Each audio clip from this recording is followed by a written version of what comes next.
حضرت امام حسن علیہ السلام جب دنیا سے جا رہے تھے اور زہر کی وجہ سے جگر کے ٹکڑے ہو کر نکل رہے تھے تو امام حسن علیہ السلام ایک عالم کرب میں تھے۔ جب آخری وقت آیا تو آپ علیہ السلام نے فرمایا، میرا قاسم کہاں ہے؟ ذرا بلا لاؤ۔ اس وقت جناب قاسم کی عمر صرف 3 سال کی تھی۔ جناب قاسم کو لایا گیا، 3 سال کا بچہ۔ امام حسن علیہ السلام نے سینے سے لگایا، اس کا منہ چوما، بہت دیر تک سینے سے لگائے ہوئے روتے رہے۔ اب باپ کو جو روتے دیکھا تو یہ بچہ بھی چیخ چیخ کر رونے لگا۔ امام حسن علیہ السلام نے خاموش کروایا اور فرمانے لگے، بیٹا قاسم تم بہت چھوٹے ہو، اس لیے تم سے کچھ نہیں کہنا چاہتا، بس اتنی سی بات بھولنا نہیں، یہ تعویذ تمہارے بازو پر باندھ دیتا ہوں۔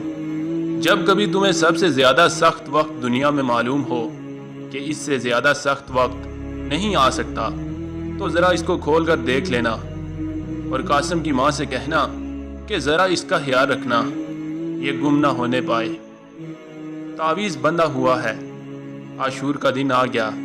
اب بچے کی عمر ہے 13 سال۔ امام حسین علیہ السلام اپنے بھائی امام حسن علیہ السلام کے عاشق تھے۔ یہ عام کتابوں میں ہے کہ جب کبھی امام حسن علیہ السلام اور امام حسین علیہ السلام ایک جگہ بیٹھ جاتے تھے تو امام حسین علیہ السلام بڑے بھائی کے سامنے گفتگو نہیں کرتے تھے، اتنی بات تھی اور اتنا احترام تھا۔ عاشور کا دن جب آیا تو یہ بچہ کئی دفعہ آیا، کئی بچوں کی لاشیں آ گئیں۔ جناب زینب کے بچوں کی لاشیں حسین علیہ السلام لے آئے، اور بھی 1-2 بچوں کی لاشیں آ گئیں۔ یہ بچہ گھر میں جاتا تھا اور پھر نکلتا تھا اور چچا کے پاس آتا تھا۔ میرا یہ خیال ہے کہ ماں بھی کہتی تھی کہ بیٹا ابھی تک اجازت نہیں لی، چنانچہ آتے تھے جناب قاسم اور عرض کرتے تھے، چچا جان مجھے بھی تو اجازت دیجیے۔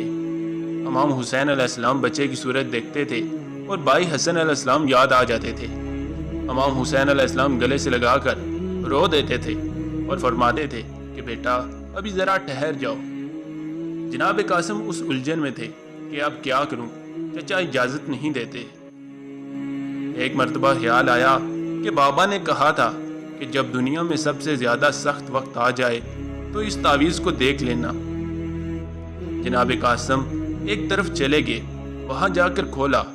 یہ تعویذ تو اس میں لکھا تھا کہ بیٹا قاسم جس دن تم تعویذ کھولو گے وہ عاشورہ کا دن ہوگا، میرا بھائی چاروں طرف سے گر چکا ہوگا۔ بیٹا اگر میں موجود ہوتا تو اپنے بھائی پر سے اپنی جان قربان کر دیتا، میں نہ ہوں گا تم ہوگے، میری عزت کا خیال رکھنا۔ جس وقت جناب قاسم نے یہ پڑھا تو اس ہاتھ کو لے کر آئے اور کہا، چچا جان اب ذرا یہ ہاتھ تو دیکھ لیجئے، میں کیا کروں، میں کس طرح نہ جاؤں میدان میں، میرے بابا کی وصیت ہے جو آج مجھے معلوم ہو رہی ہے۔ امام حسین علیہ السلام نے وہ ہاتھ پڑھا، بھائی کی محبت یاد آ گئی، قاسم کو سینے سے چمٹا لیا اور کافی دیر تک روتے رہے۔ شبیر بلکہ امام بے ہوش ہو کر گر پڑے۔ تمام واقعہ کربلا میں آپ کسی کتاب میں نہ دیکھیں گے کہ امام حسین علیہ السلام کسی کی رخصت کے وقت بے ہوش ہوئے ہوں۔ یہاں تک کہ جناب علی اکبر گئے ہیں تو امام حسین علیہ السلام نے خود سوار کیا ہے، خود اپنا امامہ اتار کر علی اکبر کے سر پر رکھا، لیکن قاسم کی روانگی کے وقت بھائی حسن علیہ السلام کو یاد کرتے ہوئے اتنا روئے کہ بے ہوش ہو گئے۔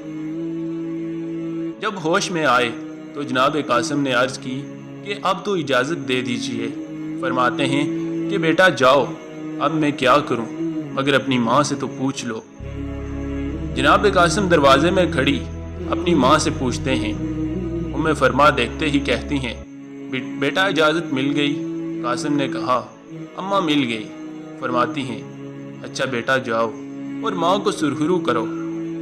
جناب قاسم آئے اور امیر المومنین علیہ السلام کے پوتے تھے وہ، آخر داد شجاعت دی، مگر چاروں طرف سے جب گر گئے تو کسی کی تلوار لگی، کسی کا نیزہ لگا۔